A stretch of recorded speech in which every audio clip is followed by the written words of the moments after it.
Hi everyone! So this topic is a topic that has taken me a while to get to. Sorry it's taken me a while, but I thought it was important, so I wanted to get to it even, I guess, better late than never. This person asked me, what tips do I have for studying? And I know that each person studies and learns in a different way, but some things we can learn from each other. So I hope this is helpful to you who asked this question. If you're still on YouTube, try to find your channel. I couldn't find it, so I hope that this person's still on YouTube and this is still useful, but if not, I hope that it's also useful to other people. So yeah, basically, I'll give you some tips that I have in studying. Something that you guys don't know about me is that I graduated kind of early from college. I went earlier. I graduated in 2.5 years, and I graduated magna cum laude, so from college, and I'm in grad school now. Doesn't really say much about me other than the fact that I have gotten some effective ways of studying. Not all of them are ideal, but they're effective for me. These grades are really useful to the extent that you use them for something productive. They don't define who you are, but they are important for getting into future schools. But use what works for you, because each person, there are different ways of learning. And to me, remembering concepts is easier than remembering facts.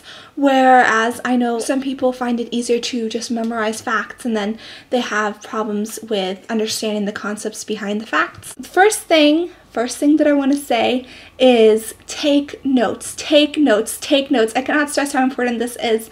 I know sometimes people, it's easy to daydream in class, but regardless of your way of learning, you don't want to miss something that could be on a test that you missed because you just didn't write it down. One thing that you want to kind of pay attention to, and you'll probably know this by the second test. Some teachers will test mostly from the book, some will test mostly from the lecture, and some will test from both the book and the lecture. And this might be an important question to ask the first day of class, but even if the teacher does test mostly from the book and they just go over the information in the lecture, you want to write down what the teacher says, even if it feels redundant, because that's probably what the teacher's going to test on, even if it is taken directly from the book. And also, we all have limited study time.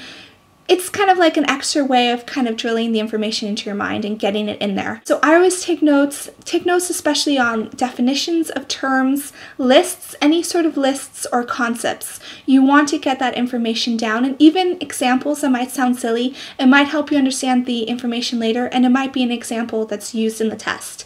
So take notes, doodle if you have to. I doodle. I know it's kind of childish, it sounds kind of silly, but I doodle. I know Yahoo is not the best place to get research information from, but there was a study on Yahoo, and because it kind of agrees with what I think about it, I'm saying this because that's what I found. Doodling helps me pay attention more sometimes. It's just a way of getting rid of excess energy, and this study actually said that doodling could help people pay attention in class and do a little bit better because it helps you kind of channel that excess energy. It might not make your notes the prettiest thing in the world, and you might not want to do it if you're taking notes for other people, and also if you're in the front of the class, you don't want the instructor to think that you are not paying attention. But if none of those things apply to you, it might be useful to doodle because it'll help you, or at least me, it helps me kind of be able to channel excess energy while still paying attention. When the teacher says something important, I tend to snap back and write it down. I don't know if it's just from habit. If I hear the definition of something, if I hear, there's so many different things, and it depends on the class. You'll have to take different amounts of notes for different classes, but I will snap back to reality and I'll write it down. So definitely don't doodle to the expense of taking notes, but if it helps you stay focused, if it helps you not fall asleep, do not fall asleep in class, doodle if you have to. And now here are some examples of my notes. Number 2, organize the information in your brain. Some people do note cards. I've found that I've never had enough time to do note cards. I don't have enough time to do note cards. I tend to procrastinate. I'm sorry, it's not a good idea to procrastinate. I feel like I work best under pressure. If I could put myself under that pressure 2 weeks before the test, maybe that would be a good thing. But I found when I have a lot of classes, if I try to study for classes out of order, like a test for 2 weeks before a test that's in 5 days, I'll kind of go crazy. I tend to take tests in order and study for the one that's coming up soonest, or if I have one that has an enormous amount of information, I'll definitely study for it sooner than I would if it has had less information or was less comprehensive. I usually start studying like 3 or 4 days in advance of the test, and I do cram information up until the very last moment. But you want to have the information organized in your head. You don't want to kind of just keep on reading, and you've read all this information, but you don't know what the key terms are. You don't know what the concepts are. You want to have a way of kind of separating the key terms, separating the concepts, separating the lists, so that when you take the test, if they ask you list blah blah blah blah, you will have that information in your head that you can kind of retrieve and list. One thing that I do is I highlight like crazy. I will highlight the title of something in one color, the key terms in a different color, the explanation of the key terms in another color, lists in different colors, concepts in different colors. Like that, when I'm flipping through a book, I can, like last moment, the important words, like the important parts of the text will pop out at me, and I can kind of try to memorize it like right before the test. And different textbooks will be more or less helpful at helping you identify important aspects. I found that most college textbooks, especially if you go to, for instance, junior college, they will have a lot of the key terms bolded, and that is extremely important. If you have a list of key terms at the end of a chapter or bolded within the chapter, you want to highlight those, you want to remember those concepts. If you have italicized lists or any list that says 1, 2, 3, 4, 5, whatever, any list that's numbered, you want to highlight that, you want to write it down, you want to make sure that you know that information. If it's bolded, italicized, or listed, chances are it's important. So you want to know that information, and I personally will highlight, so that kind of pops out at me more. Here's an example of my highlighting. This is actually from when I was in college. I highlighted a graph, which I didn't really have to highlight, but it kind of helped. And then here's another example of my highlighting. Here I just kind of starred the side of the page, like read the whole thing, which I will do. Like if there's a lot of information that is just the whole idea, the whole paragraph's important, I will sometimes just kind of highlight the side and be like, read this again. But if there are important like words that I want to remember, like Communicans, which is community education centers, I highlighted that. For instance, it says, why do mature adults go to school? This was not italicized or anything, but the parts underneath were numbered. And there are 5 reasons why this book says that mature adults tend to go to school. And it's based on a study. So it says number 1, to gain adaptive knowledge and skills. Number 2, to train for new occupations. Number 3, to understand and cope with technological and cultural change. Number 4, to understand their own aging process. And number 5, to develop new and satisfying retirement and leisure roles. So those are the reasons that the book says that mature adults tend to go to school. And you might be a mature adult and you might say, well, that none of those reasons apply to me. But if the book says that these are the reasons that the study has found that are important and tend to apply to most people, you want to know it.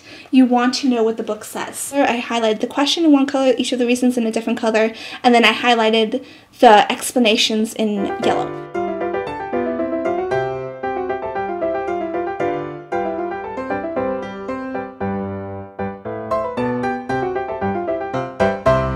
Yeah, that's kind of how I organize information in my head. It might work differently for you. You might prefer to take notes and to write down those lists and everything. I found that it was more time consuming, so I never really did that. I did that sometimes. Another thing is study until the last moment of the test. Even if you're someone who has studied it like 3 days ago and you're like, oh, I learned everything 3 days ago. It's kind of funny to me how I will sometimes talk to people before a test and they'll say, I know all the information. And I'm like sitting there like freaking out, reading the book like in class. These people are just like, I studied it yesterday. Okay, you might have studied it yesterday. You might think you know everything, but it can't hurt. It can't hurt to study it again. It can't hurt to have that book open when you go into class that morning of the test or during that class time before they give you the test. You do not want to cheat. Do not cheat. But before, like, when you're walking into class, I'm the person who will walk into the school and be like, reading what I have to know for the test. Because you never know what you might have forgotten. Refresh your memory. Flip through the pages, and that's why highlighting is important to me. Flip through the pages and see what you've highlighted as important. See what you've written on your note cards as important. and kind of get that into your head, especially lists. A lot of people use mnemonic devices like acronyms for lists.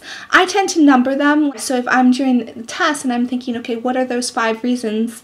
At least I know that there are 5 of them. If the question asks, what are the reasons that mature adults go to school, I will remember that there are 5 things, and then I can try to retrieve those 5 things from memory. And one thing that I have done in the past, and this you want to do, you do not want to cheat, so make sure you do not have the book or any information when you have the test in front of you. But before the test, I will sometimes be memorizing this, and you know how like you store things in long-term memory or in short-term memory?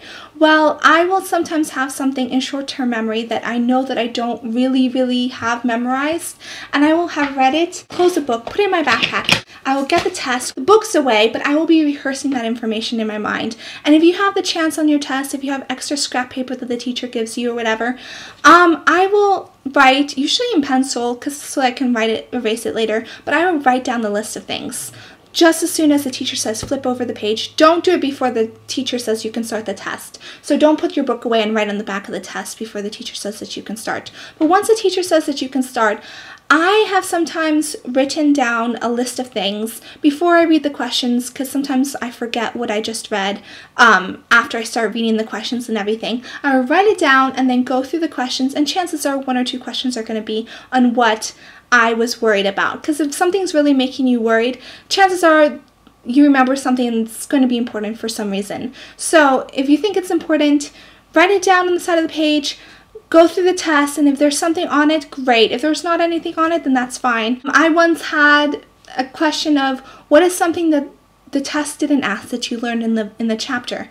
And if you have something written there and what you thought was important wasn't in there, you can write that down as the extra credit. You never know how it could be useful. Then again, don't do that if you have a history of cheating, or if you're in a place where a lot of people think that you might have cheated. I don't know where. I've done that in class. Nobody's ever thought that I cheated. Another thing that I have done is use mnemonic devices. One that I like to use is actually a variation of the actual mnemonic device. The method of loci is actually where you create a mental map of, like, for instance, your room or some familiar place, and you attach information to each part. So I have attached information to the door or to the closet of my room or to the carpet. So then when I'm taking the test, I'll be like, okay, I'll open the door, what's in the back of the door, and I'll think of what I have virtually attached to it. I've never done it quite that way, but I think it's actually because when I read about that mnemonic device, I misinterpreted it when I first started college, and I actually use it kind of differently. I will study different subjects in different locations. So I will study one subject in the mall, one subject in a coffee shop, one subject in a restaurant, one subject in my backyard, one subject in my room, just in different places. An easy example that I can think of is if you're studying different conditions for whatever topic. If you study a different condition in each location, you might remember the location that you were in when you're studying it. So some, for instance, conditions have similar symptoms. So if you get a cluster of symptoms in a test and they ask you, to which condition do these symptoms apply? You can remember where you were studying it. That happened to me once. I was studying the mall and I didn't remember which symptoms they applied to, but I remembered where I was studying and what subject I was studying. And when I read that cluster of symptoms, and I remembered what subject I was studying in that location, so then I wrote down that subject in the test and I got it right. So that's just one example. I hope that made sense. That's one example of a way that you can kind of attach locations to information. Yeah, so that's what works for me. Those are some examples that work for me. I hope that you find what works for you. It really is important that you find what works for you. Play around with different study techniques, look it up online, find different mnemonic devices, find different strategies that work for you, for your style of learning, and you have no idea how much that could impact how well you do in school. Because how you study, you might study a lot, but how you study can affect so much of your grade, and you might not even realize it. Because sometimes it's not how much you study, it's how you study. So read online, read a book. I've never read a book in studying, but I'm sure there are tons of books out there that have mnemonic devices and study tips and study habits that you can use. These were my study habits, my study tips. Don't follow my study habit of procrastination necessarily, but find what works for you, and I hope it was helpful. I hope you all have a great day, and yeah, I guess I'll talk to you guys soon. Okay, bye!